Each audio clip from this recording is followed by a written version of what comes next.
সুপ্রিয় ভিউয়ার্স, আজকে আপনাদেরকে দেখাতে চলেছি হযরত শাহ সুলতান মাহমুদ বলকি রহমাতুল্লাহ আলাইহি এর মাজার শরীফ, যেটি বগুড়া জেলার শিবগঞ্জ থানার মহাস্থানগড়ে অবস্থিত।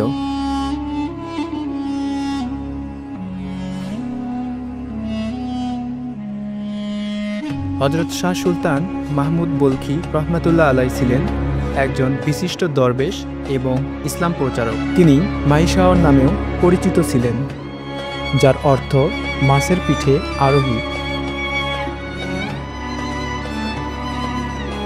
জনশ্রুতি অনুসারে তিনি মাছের আকৃতির নৌকায় চড়ে বাংলায় এসেছিলেন।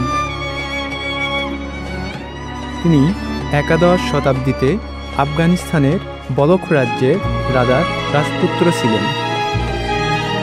সিংহাসনের প্রতি মোহ না থাকায় তিনি রাজ্য ত্যাগ করে ইসলাম প্রচারের উদ্দেশ্যে বাংলায় আসেন।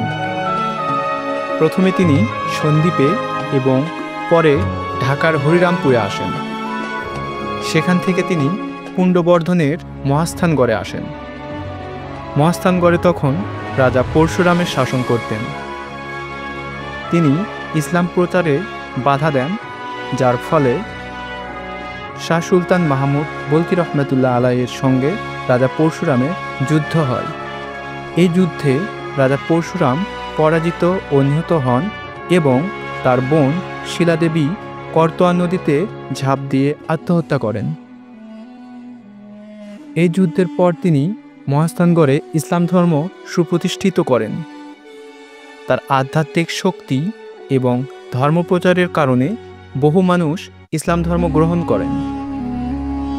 তার মৃত্যুর পর মহাস্থানগড়েই তাকে সমাহিত করা হয়। বর্তমানে তার মাজারটি একটি গুরুত্বপূর্ণ তীর্থস্থান হিসেবে পরিচিত, যেখানে প্রতিদিন হাজার হাজার ভক্ত ও দর্শনার্থী আসেন।